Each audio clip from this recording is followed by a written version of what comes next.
and Rome was all but a distant dream now. Our story begins with Witiza co-ruling with Egica, his father. We can safely assume that the Visigothic realm reached its largest extension around the year 700 AD, encompassing all of Iberia and a portion of southern Gaul called Septimania. Under these both kings, Egica, the father of Witiza, was well known for enacting the most severe anti-Jewish law by a Visigothic king yet, declaring all Jews held land to be forfeit, all Jews to be considered slaves to Christians, and all Jews' children to be raised to Christian families. The Christians that were slaves to Jews would now own their own property. This, however, would not be applied to towns where the Jews were running the economy. As a result of the disintegration of the Visigothic realm, despite having reached its largest extent, this law was only applied to the capital itself, mostly, not to the extent of the entire realm. He also attempted to a review of taxes, but this is not seen to have boosted his popularity. He got bishops to order prayers in his name and of his family in every cathedral in Spain.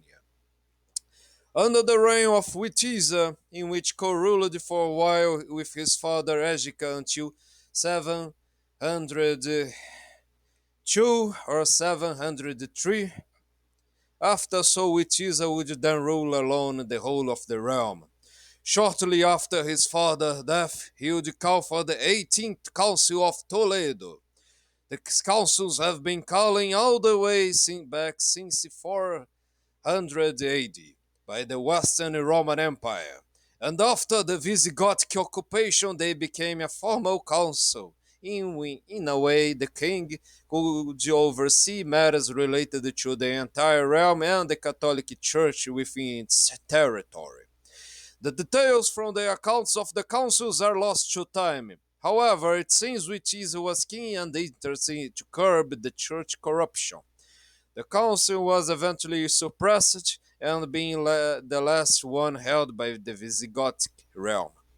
Meanwhile, during this period, more particularly in the transition from being ruled by two kings to a single rule, we have accounts with Pelagius, a nobleman from the Visigothic kingdom.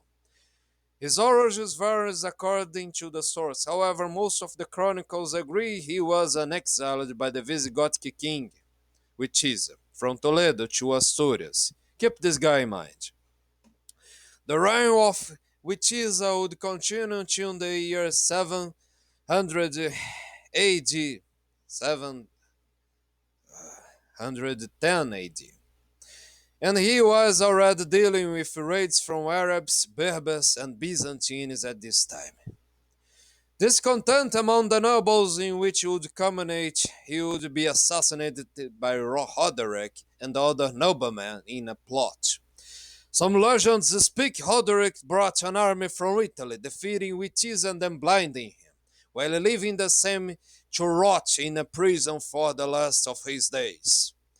After Witiza's death, it was agreed by Roderick and Aquila II to divide the kingdom.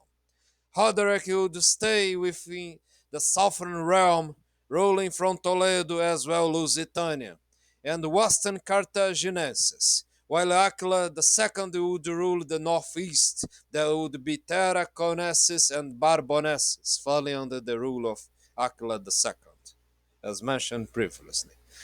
Immediately when both assumed, Roderick gathered his troops to fight against Arabs and the Berbers, raiders in which destroyed many towns under Tariq ibn Ziyad and other Muslim generals.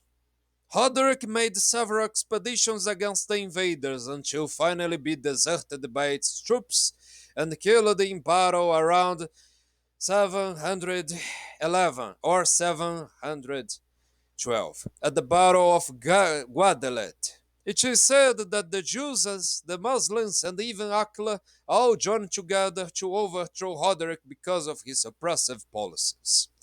After his death, leaving Aquila II as the sole ruler of the Visigothic realm, in which was already disintegrating itself around him. Neither could count with his nobles nor with the clergy. Attila II attempted to make a stand against the Muslims as well, but 3 years after he died in battle against the Muslims. Ardo is attested as the last Visigothic king. By the time the realm was reduced severely in power, being ruled from Septimia in southern Gaul and Catalonia, in which remained until 716 when the Muslims crossed the Pyrenees. It is possible he went down fighting until finally the Muslims take over of Narbonne. Other accounts, however, mention an Arabdobastus, a representative of the Christians within Al-Andalus, not sure if it was the same king or not. It is to consider that in the year 721 the Muslims suffered an backlash at the Battle of Toulouse, being defeated by Odo the Great and Duke of Aquitaine, which held a domain between the Muslim territory and the Frank ones, with some accounts saying he was of Roman origin. Because of the Battle of Toulouse, in which he stopped the Muslim advance, he earned the title. Now let us remove our focus from the happenings in Gaul. At some point, however, a few years after in Asturias, ranging from 718 to 722, it is said that it was when Pelagius openly rebelled himself against the Muslim occupation. A Muslim force under the command of Alcama along the Christian Bishop of Seville, Oppa, were sent to deal with Pelagius, but Pelagius has managed to defeat this Muslim force near Covadonga. The terrain essentially aided the smaller Visigothic force against the Muslim invaders.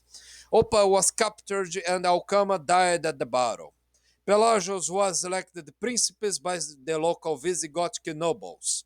His realm was first centered around eastern Asturias, within Cangas de Onis, and eventually expanding itself within remaining Visigothic nobles coming to him and looking after him as a symbol of resistance against the Muslim occupation of Iberia. It was the first sign of resistance from the Visigothic realm against the Muslim occupation and the success. A new realm has been established from the remnants of old, and to many Christians upon the shores of Iberia, Pelagius was above all a sign of hope.